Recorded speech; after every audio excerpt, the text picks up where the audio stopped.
ॐ ज्ञानतिमिरन्धस्य ज्ञानाञ्जनशलाकया चक्षुरुन्मिलितं येन तस्मै श्रीगुरवे नमः।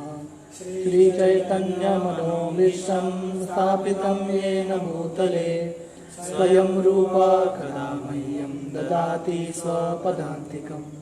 वन्देऽहं श्रीगुरो श्रीयुतापदकमलं श्रीगुरून् वैष्णवांश्च श्रीरूपं साग्रजातां सहगना रघुनाथान्वितं तं सजीवं साद्वैतं सावधूतं परिजनसहितं कृष्णचैतन्यदेवं Shri Radha कृष्णपादान् सहगना Lalita श्रीविशाखान्वितंश्च।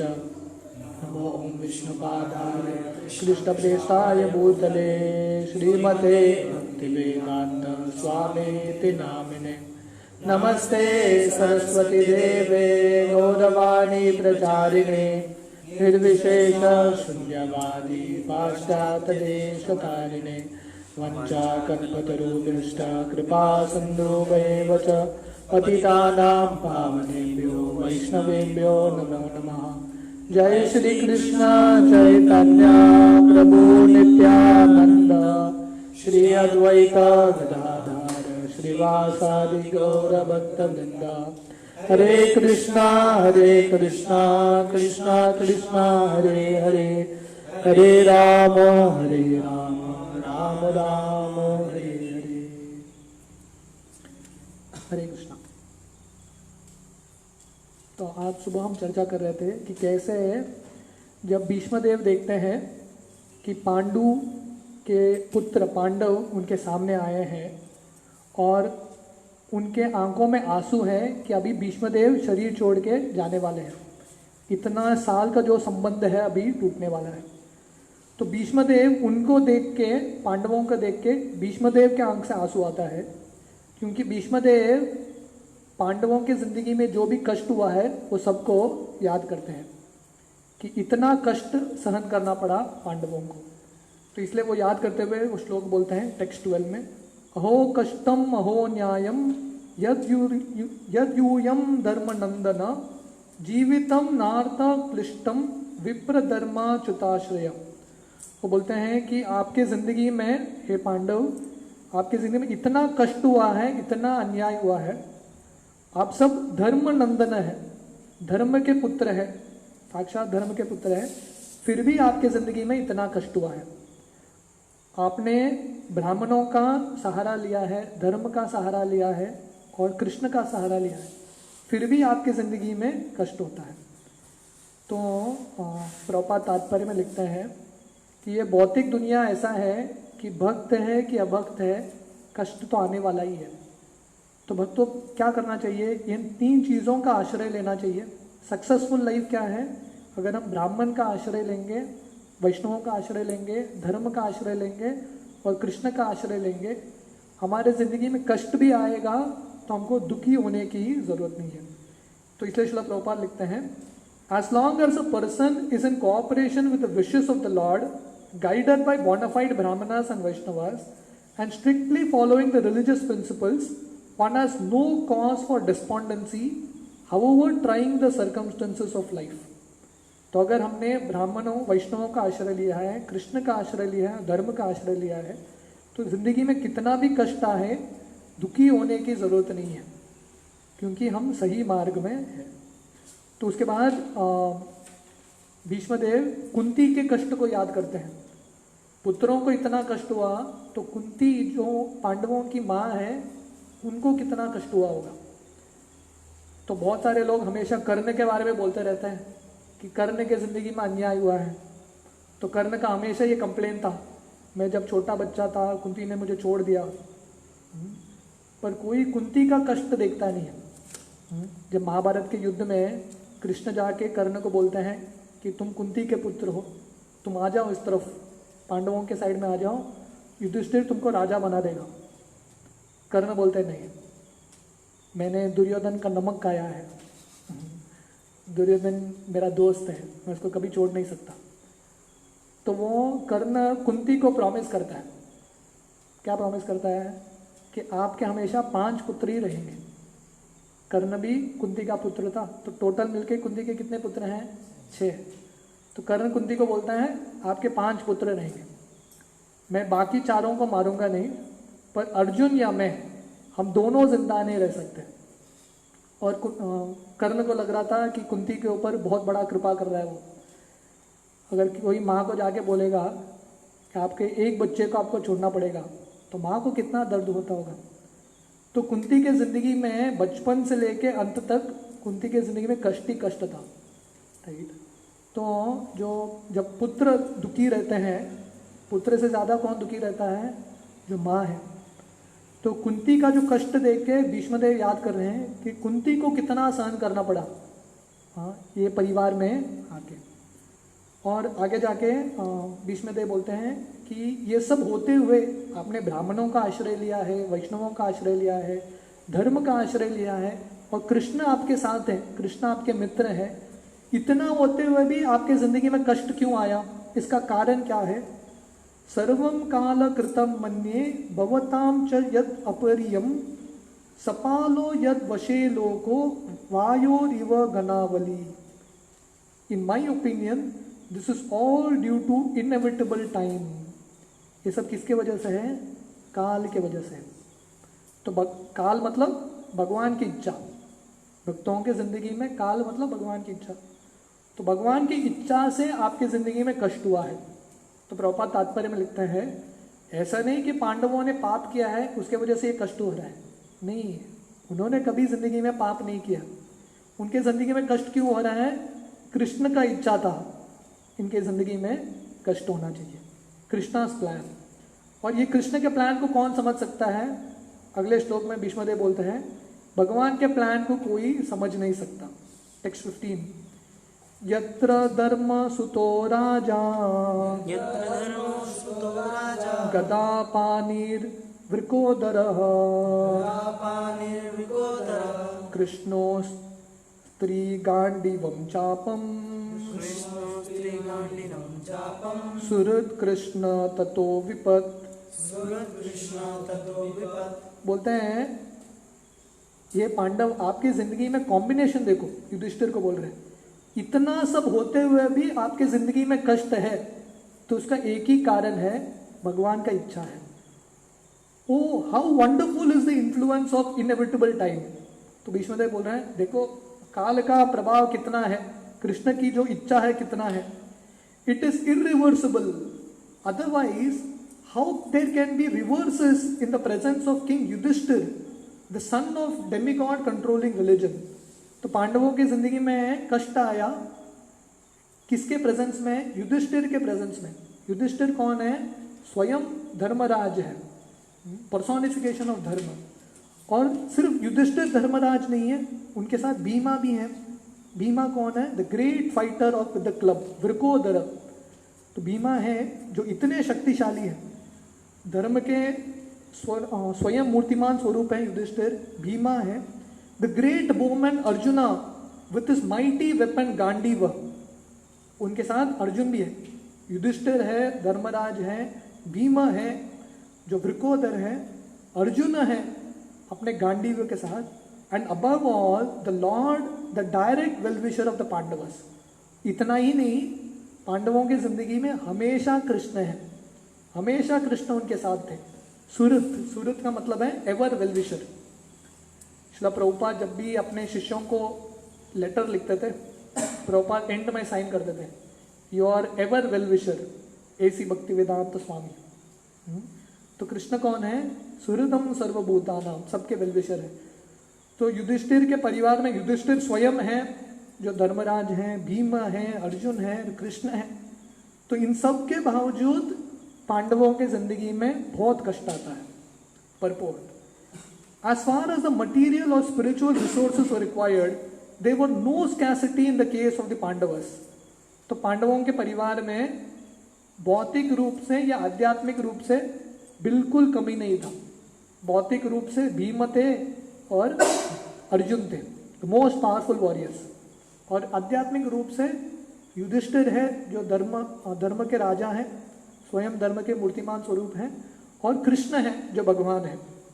Materially they were well equipped because the two great warriors namely Bhima and Arjuna were there. तो भौतिक रूप से कंप्लीट थे वो लोग, परफेक्ट कॉम्बिनेशन था, क्योंकि भीमा और अर्जुन थे। ये दोनों दुनिया में सबसे बड़े योद्धा युधिष्ठिर के भाई है। और स्पिरिचुअली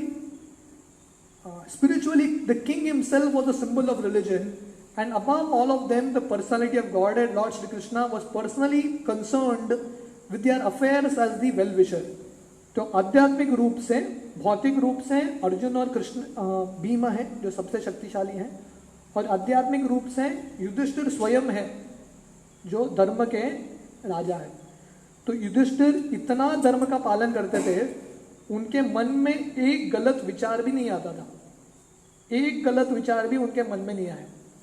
परफेक्ट धर्म के फॉलोवर है। और उनके साथ कृष्ण भी है जो स्वयं भगवान है। And yet there were so many reverses on the side of the Pandavas.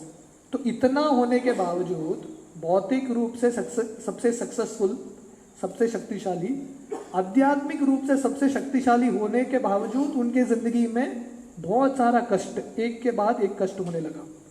Despite the power of pious acts, the power of personalities, the power of expert management and the power of weapons under the direct supervision of Lord Krishna, the Pandavas suffered so many practical reverses which can only be explained are due to the influence of Kala, inevitable time. तो पांडवों की जिंदगी में pious acts, बहुत सारा पुण्य था, the power of personalities, इतने शक्तिशाली व्यक्ति थे, power of expert management, expertly वो मैनेज करते थे, दक्षता थे, और पावर ऑफ वेपन्स, बहुत शक्तिशाली अस्त्र थे, और सबसे ऊपर direct supervision of Lord Krishna. Krishna पांडवों के हर एक मोड़ पे उनकी मदद करते थे। यह सब होने के बावजूद पांडवों की जिंदगी में कष्ट आता है, उसका एक ही कारण है, काल के प्रभाव से। Kala is identical with the Lord himself, and therefore the influence of kala indicates the inexplicable wish of the Lord himself. तो काल का मतलब कौन क्या है इधर? काल का मतलब कृष्ण है, क्योंकि काल और भगवान से अभिन्न है। तो यहाँ पे काल के प्रभाव से उनकी जिंदगी में कष्ट आ रहा, मतलब कृष्ण के इच्छा से। कृष्ण का प्लान था, इनकंसीवेबल प्लान, इसको एक्सप्लेन नहीं कर सकते। There is nothing to be lamented when a matter is beyond the control of any human being. तो जब चीज हमारे हाथ के बाहर है और हम धर्म का पालन कर रहे हैं, कृष्ण का आश्रय ले रहे हैं, तो दुखी होने की जरूरत नहीं है, क्योंकि इसके पीछे कृष्ण का हाथ है, कृष्ण का इच्छा है। टेक्स्ट 16, नहीं अस्य कर्हिचित् राजन् पुमा वेद विदित्सतम् यद्विज्ञासया युक्ता मुह्यन्ति कवयोपिः। O king, no one can know the plan of Lord Shri Krishna. Even though great philosophers inquire exhaustively, they are bewildered. तो ये भगवान के प्लान को कोई समझ सकता है क्या? भीष्मदेव बोलते हैं कोई समझ नहीं सकता। नहीं यस्य कर्हिचित् राजन्। हाँ, तो भगवान का ये जो इच्छा है, प्लान है, किसके जिंदगी में क्या होना चाहिए, ये कोई समझ नहीं सकता। तो भगवान के प्लान को हमको समझना नहीं है, क्या करना है? भगवान के प्लान को स्वीकार करो, बस। भगवान ने हम सबके लिए एक प्लान बनाया है, उसके साथ झगड़ा करके फायदा नहीं है, उसको समझ के फायदा नहीं है, समझने का प्रयास नहीं करना चाहिए। हमको क्या करना चाहिए? उसको स्वीकार करना चाहिए। भगवान का जो भी प्लान है परफेक्ट रहेगा। हाँ, तो इसलिए भीष्मदेव बोल रहे हैं जो बड़े बड़े ज्ञानी हैं वो भी भगवान के ये इच्छा को समझ नहीं पाते, उनके बुद्धि से परे। Purport, the bewilderment of Maharaj Yudhishthir over his past sinful acts and the resultant sufferings etcetera is completely negated by the great authority Bhishma, one of the 12 authorized persons. तो महाराज युधिष्ठिर बहुत दुखी थे, क्योंकि उनको लग रहा था मेरे पहले के पाप के वजह से इतना दुख आ रहा है मेरे जिंदगी में। पर भीष्मदेव बोल रहे हैं नहीं, आपके पाप के वजह से नहीं हो रहा है, ये सब क्या है, भगवान का इच्छा है, भगवान की इच्छा की वजह से आपकी जिंदगी में ये कष्ट आ रहा है। Bhishma wanted to impress upon Maharaj Yudhishthir that since time immemorial, no one, including such demigods as Shiva and Brahma, could ascertain the real plan of the Lord.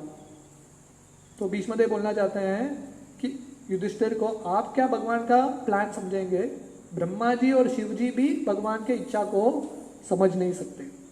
So what can we understand about it, तो ब्रह्मा और शिव जी भगवान के plans को नहीं समझ सकते, तो हम कैसे समझेंगे कि दुनिया में भी कोरोना वायरस क्यों हो रहा है, समझ नहीं सकते। पर एक चीज हम जान सकते हैं, वो क्या है, भगवान के प्लान की वजह से हो रहा है, भगवान का कुछ ना कुछ तो प्लान है। It is useless also to inquire about it, इसलिए भगवान का क्या प्लान है उसके बारे में पूछ के भी फायदा नहीं है। Even the exhaustive philosophical inquiries of sages cannot ascertain the plan of the Lord. तो बहुत सारे ज्ञानी हैं, तर्क वितर्क करते रहते हैं कि भगवान का इच्छा क्या है, पर वो समझ नहीं पाते। The best policy is simply to abide by the orders of the Lord without argument. तो सबसे बेस्ट पॉलिसी क्या है, भगवान का जो इच्छा है हमारी जिंदगी में उसको स्वीकार करना और उसका पालन करना without argument. The sufferings of the Pandavas were never due to their past deeds. The Lord had to execute the plan of establishing the kingdom of virtue, and therefore his own devotees suffered temporarily in order to establish the conquest of virtue. तो पांडव अपने पाप के वजह से कष्ट नहीं भुगत रहे, कि भगवान का इच्छा था कि उनको धर्म के जो राज्य है उसकी स्थापना करना था, और उसके वजह से टेम्पररीली पांडवों की जिंदगी में कुछ कष्ट उनको भुगतना पड़ा। Bhishmadev was certainly satisfied by seeing the triumph of victory of virtue, and he was glad to see King Yudhishthir on the throne, although he himself fought against him. तो भीष्मदेव को पांडवों के अगेंस्ट लड़ाई करना पड़ा, पर फाइनली यहाँ पे भीष्मदेव खुश है कि फाइनली धर्म का यश हो गया।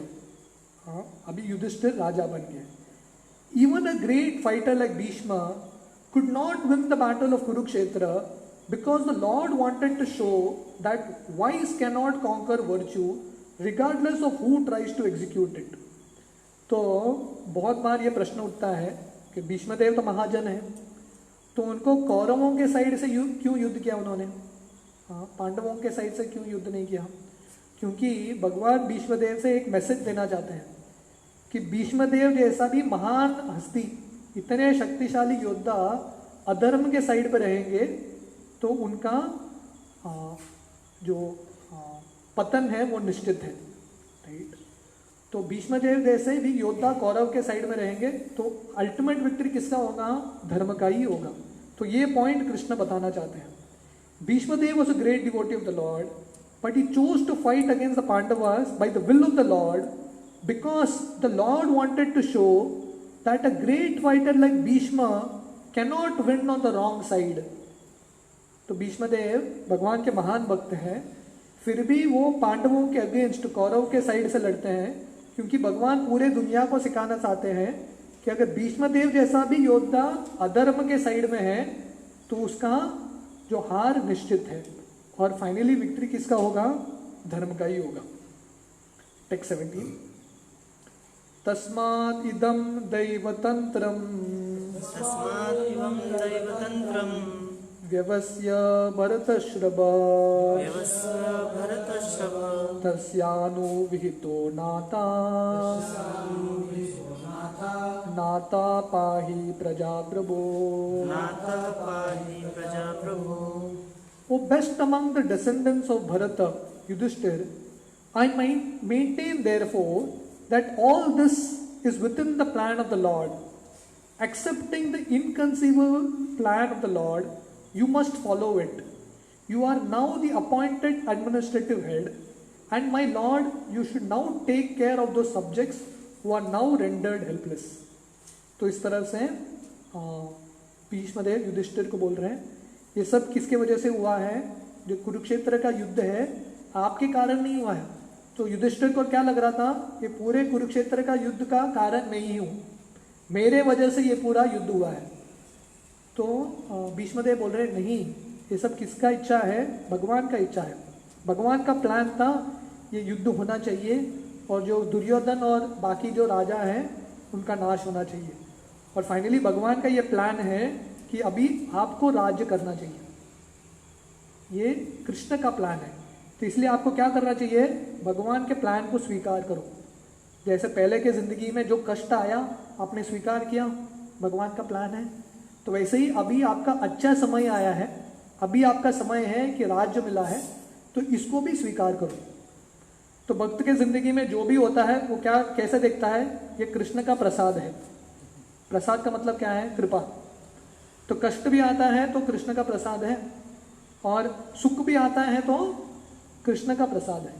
तो कृष्ण के कृपा के रूप में आप देखो। तो इसलिए भीष्मदेव बोल रहे हैं आप अभी राज्य करो, और स्पेशली जो प्रजा है जिनके पास अभी कोई राजा नहीं है, आप उनको आश्रय दे दो। Purport, the popular saying is that a housewife teaches the daughter in law by teaching the daughter. तो जब नई बहू घर में आती है, जो सास है वो सीधा बहू को सिखाती नहीं है, क्योंकि बहू को डांटेगी तो बहू को अच्छा नहीं लगेगा। तो क्या करती है? अगर बहू को सिखाना है तो बेटी को सिखाती है घर का रूल्स क्या है, क्योंकि हर एक घर का अलग रूल्स होता है। जब बहू आती है वो घर का रूल्स क्या पता नहीं, क्योंकि सासू माँ ने डिक्टेट करके रखा है रूल्स। तो नया रूल बताने के लिए सासू माँ अपनी बेटी को बोलती है कि देखो ये करना चाहिए, ये नहीं करना चाहिए। तो बहू समझ जाती है वो इंस्ट्रक्शन उसके लिए नहीं है, मेरे लिए है। तो वैसे ही भगवान जो है, similarly the Lord teaches the world by teaching the devotee. इसलिए भगवान कभी कभी बाकी लोगों को सिखाने के लिए किसको सिखाते हैं? अपने भक्तों के द्वारा सिखाते हैं। The devotee does not have to learn anything new from the Lord, because the Lord teaches the sincere devotee always from within. तो जो भक्त हैं, अर्जुन को गीता नहीं सुनने का था, क्योंकि अर्जुन को ऑलरेडी गीता पता था, वो कृष्ण के बहुत महान भक्त हैं। तो अर्जुन के द्वारा कृष्ण हम सबको गीता सिखा रहे हैं। Whenever therefore a show is made to teach the devotee, as in the case of the teachings of Bhagavad Gita, it is for the teaching of the less intelligent men. तो गीता ऐसा लग रहा है कि गीता में कि अर्जुन के बहुत सारे प्रश्न हैं, अर्जुन बार बार वही प्रश्न को पूछते हैं। क्यों? क्योंकि अर्जुन सब उत्तर जानते हैं, पर भगवान अर्जुन के द्वारा हम सबको बताना चाहते हैं। A devotee's duty therefore is to ungrudgingly accept tribulations from the Lord as a benediction. इसलिए भक्त का कर्तव्य क्या है? जिंदगी में कष्ट भी आता है तो कैसा देखता है? ये भगवान के मेरे जिंदगी में अनुग्रह है। तस्याहम अनुग्रहणामि हरिष्ये तद्दनम शनै। तो भक्त देखता है जो भी होता है हम मेरे जिंदगी में भगवान की अनुकंपा है, अनुग्रह है। The Pandavas were advised by Bhishmadev to accept the responsibility of administration without hesitation. तो भीष्मदेव पांडव को बोल रहे हैं अब सब लोग जो राज्य सिंहासन जो रिस्पॉन्सिबिलिटी भगवान ने दिया है उसको अभी स्वीकार करो। The poor subjects were without protection due to the battle of Kurukshetra, and they were awaiting the assumption of power by Maharaj Yudhishthir. जो प्रजा है, कुरुक्षेत्र युद्ध के बाद दुर्योधन और बाकी कंपनी का हत्या हो चुका था, सब मर गए थे, इसलिए प्रजा रुके थे कि कब युधिष्ठिर राजा बनेंगे और उन सब का रक्षा करेंगे। A pure devotee of the Lord accepts tribulations as favors from the Lord. Since the Lord is absolute, there is no mundane difference between the two. जो शुद्ध भक्त है वो कैसा देखता है? उसकी जिंदगी में कष्ट भी आता है तो वो क्या देखता है? ये भगवान की मेरे जिंदगी में कृपा है, अनुग्रह है। तो ये भावना से वो देखता है। टेक्स्ट 18।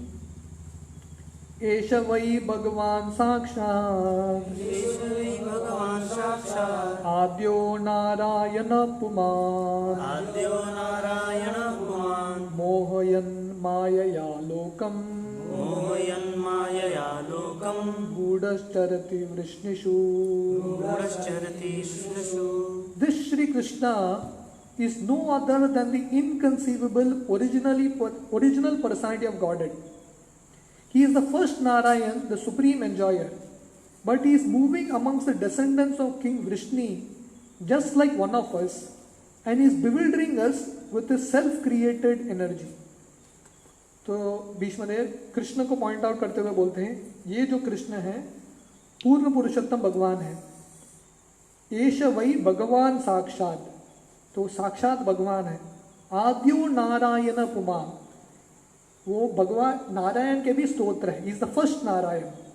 मोयम मायया लोकम गूढ़चरति वृष्णिषु, तो अपने स्वयं के माया से ऐसा दिखा रहे हैं कि हम जैसे वो वृष्णि हैं और हमारे कुल में वो पैदा हुए हैं।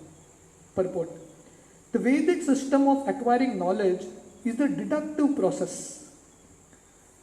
The Vedic knowledge is received perfectly by discipline succession from authorities.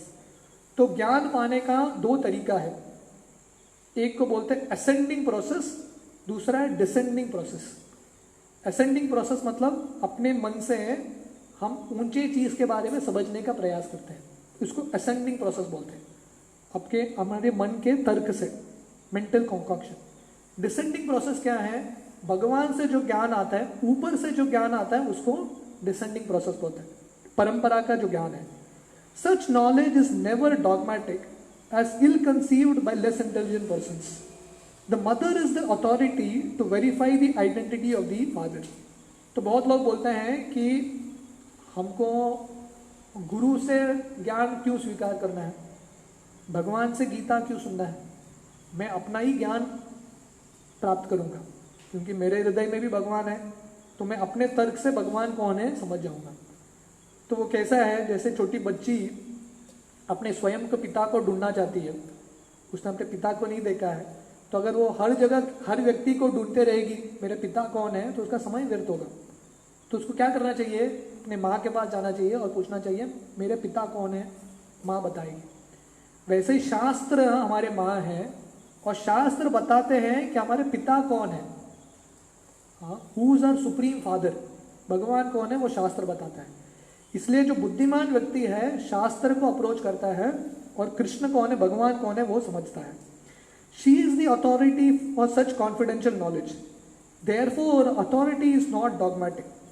In the Bhagavad Gita, this truth is confirmed in the 4th chapter, 4.2, and the perfect system of learning it is to receive it from the authority. तो गीता के 4वें अध्याय में भगवान बोलते हैं कि क्या करना चाहिए, ऐसे ज्ञान को परंपरा में स्वीकार करना चाहिए, एवं परंपरा प्राप्तम। तो ये ज्ञान परंपरा में जब आएगा तब परफेक्ट ज्ञान रहेगा। The very same system is accepted universally as truth, but only the false arguer speaks against it. For example, modern spacecraft fly in the sky, and when scientists say that they travel to the other side of the moon, men believe their stories blindly because they have accepted modern scientists as authorities. तो कोई बोलेगा नहीं, हम शास्त्रों को और गुरु को क्यों स्वीकार करें, उनसे क्यों सुनना है। ठीक है, आप उनसे नहीं सुनेंगे, पर आप क्या करेंगे, वैज्ञानिक का सुनेंगे, किसी न किसी को अथॉरिटी बनाना पड़ेगा।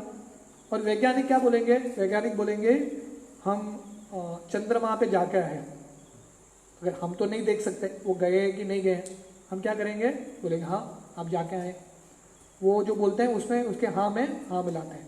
तो हम बोलेंगे कि हमको शास्त्र में क्यों विश्वास रखना है, शास्त्र का क्यों सुनना है। ठीक है, अगर आप शास्त्र पे विश्वास नहीं रखेंगे तो जो साइंटिस्ट बोल रहे हैं उस पर विश्वास रखना पड़ेगा, पर विश्वास तो रखना ही पड़ेगा। The authorities speak and people in general believe them. But in the case of Vedic truths, they have been taught not to believe. Even if they accept them, they give a different interpretation.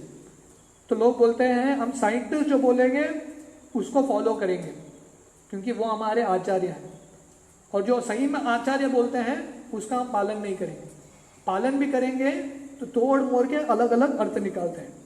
Each and every man wants a direct perception of Vedic knowledge, but foolishly they deny it. This means that the misguided man can believe one authority, the scientist, but will reject the authority of the Vedas. The result is that people have become degenerated. तो अभी modern education मतलब क्या है, जो शास्त्र है उस पर विश्वास नहीं करते, पर क्या करेंगे, साइंटिस्ट पे विश्वास करेंगे। साइंटिस्ट जो बोलेंगे उसमें आंख बंद करके विश्वास करेंगे। साइंटिस्ट बोलेंगे ये क्रिएशन कैसा हुआ, बिग बैंग हो गया, तो कोई पूछेगा नहीं कैसा हुआ क्या हुआ, बिग बैंग हो गया, ठीक है, बिग बैंग हो गया। हम मनुष्य कैसे बने? डार्विन बोलता है हम पहले बंदर थे, बंदर ऐसा ऐसा धीरे धीरे मनुष्य बन गया। तो हम भी बोलेंगे हाँ हम भी बंदर थे, हमारे दादाजी बंदर थे, सही। तो मूर्खता से हम उनका सुनेंगे, वो जो शास्त्र में लिखा है उसको हम सुनेंगे नहीं। उसको लगेगा ये सब मनगढ़ंत कहानियाँ, रामायण कैसे हो गया, ये सब संभव नहीं है। पर वो लोग जब बोलेंगे अलग अलग चीज़, उसके हाँ में हाँ मिलाते हैं। तो यही प्रॉब्लम है। और उसका रिजल्ट क्या है? The result is that people are become degenerated, क्योंकि शास्त्रों में उनका विश्वास नहीं है और बाकी जो साइंटिस्ट है, जो भौतिक लोग हैं, उन पे विश्वास है। उसके वजह से पूरा जो समाज है वो गिर चुका है, कुछ वैल्यूज है ही नहीं, वैल्यूलेस सोसाइटी हो गया। तो हम इसका जो आगे का परपोर्ट है कल सुबह के सेशन में देखेंगे। हरे कृष्ण।